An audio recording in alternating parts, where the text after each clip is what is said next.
Oke, pada pertemuan kita hari ini, kita akan membahas mengenai perakiraan peramalan atau forecasting. Nah, di mana peramalan itu adalah seni dan ilmu dalam memprediksikan kejadian yang mungkin dihadapi pada masa yang akan datang. Peramalan produk digunakan untuk menyusun rencana bagi penetapan kapasitas, lokasi, dan pengaturan tata letak layout yang menjangkau penggunaan untuk jangka panjang. Nah, ini adalah pola perilaku permintaan. Ada 4 pola perilaku permintaan, kemudian ada metode-metode yang digunakan dalam peramalan. Kita masuk ke metode yang pertama, moving average, rata-rata bergerak. Nah, ini adalah contoh soal untuk rata-rata bergerak. Dari laporan pesanan barang selama 10 bulan, ya, bulan Januari sampai dengan bulan Oktober. Perusahaan, kita sebut saja perusahaan A sebagai berikut. Dari data yang ada, maka susunlah peramalan menggunakan metode rata-rata bergerak 5 bulan. Ya, ini kita contohkan data di tahun yang lalu. Misalkan tahun 2019. Januari 2019 sampai dengan Oktober 2019. Nah, kita akan menghitung datanya berdasarkan dengan rumus rata-rata bergerak 3 bulan dan 5 bulan. Nah, untuk menghitung rata-rata bergerak di bulan April, ya, bulan April, maka kita gunakan data Januari, Februari, dan Maret. Kita jumlahkan dan dibagi 3, hasilnya 103,3. Untuk menghitung di bulan Mei, peramalan di bulan Mei dengan menggunakan rata-rata bergerak, maka kita hitung 3 bulan terakhirnya. 1, 2, 3. Ya, demikian seterusnya sampai dengan bulan November. Jika kita ingin menghitung bulan November, maka kita ambil data di bulan Agustus, September, dan Oktober.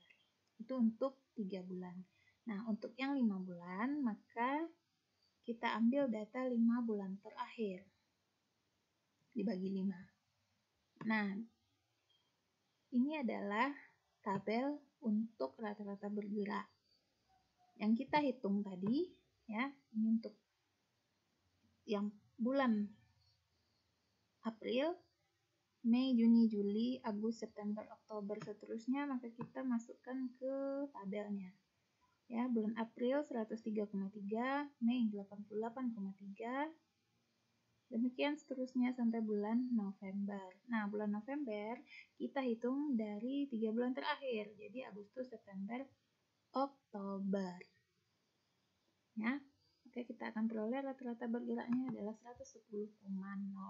Untuk yang rata-rata bergerak 5 bulan, maka kita ambil dari bulan Januari, Februari, Maret, April, Mei, ya.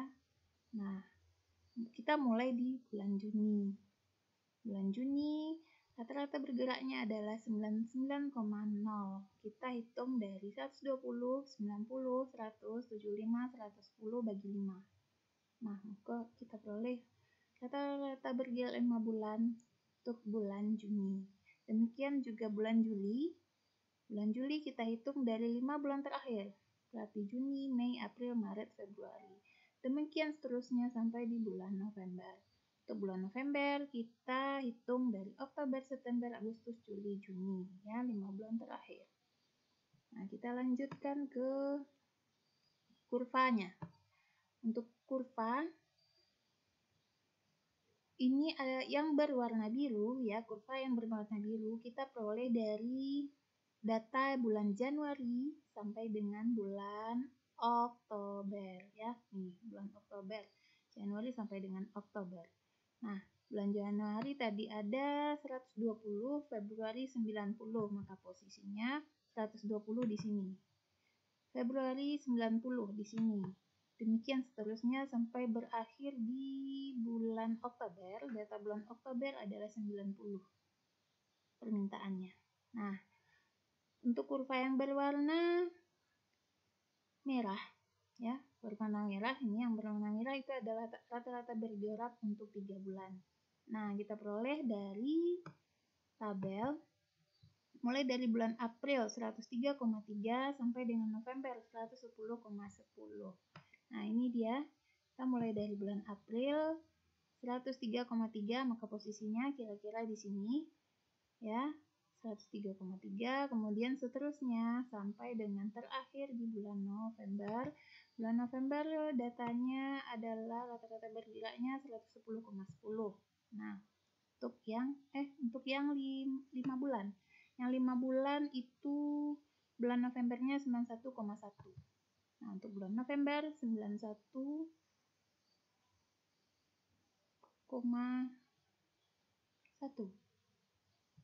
Yang 5 bulan. Nah, ini 5 bulan 91,1. Sedangkan untuk yang 3 bulan yang berwarna merah, ya, yang berwarna merah ini adalah data yang 3 bulannya. Kita gambarkan kurvanya, maka akan seperti ini tampilan kurvanya. Kemudian kita lanjutkan ke rata-rata bergerak terboboti. Nah, ini kita berikan bobot. Nah, ini untuk contoh soalnya, ya. Kita tetap mengambil data dari contoh soal yang pertama, ya. Dari contoh soal yang pertama, dalam contoh 1, perusahaan A menginginkan menghitung rata-rata bergerak 3 bulan dengan bobot 50% untuk bulan Oktober. Nah, kita lihat permintaan di bulan Oktober. Kemudian kita kalikan dengan bobotnya 33%. Kemudian untuk data bulan September 17%. Kita kalikan dengan bobotnya 17%. Nah, kita masuk ke pembahasannya. Nah, untuk data di bulan Oktober, sesuai dengan contoh 1 di atas, itu ada 90 pesanan. Maka kita kalikan dengan bobotnya 50% atau 0,50. Ditambah 110, itu data di bulan September, ya. Dan September dikalikan 33, Oktober 33% atau 0,33 ya, dikali 110 untuk bulan September. Kemudian bulan Agustus bobotnya adalah 17% atau 0,17 dikali 130. Maka akan kita peroleh 103,4%. Kemudian dilanjutkan ke exponential smoothing. Ya, kita masuk ke contoh soal. Nah, ini contoh soal untuk exponential smoothing. Kita memiliki permintaan barang terhadap perusahaan B selama 12 bulan lampau, ya, 12 bulan yang lalu adalah sebagai berikut.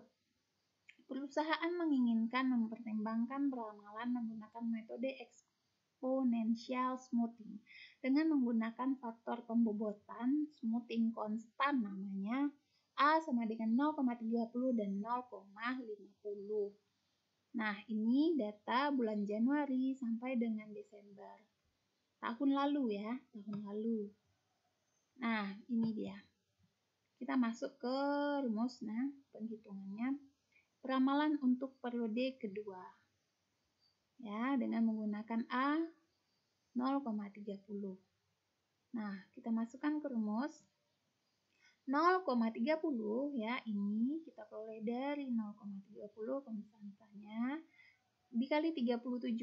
37 ini adalah D1 data di bulan Januari. Ya, 37. Nah, ini data bulan Januari. Ditambah 0,70.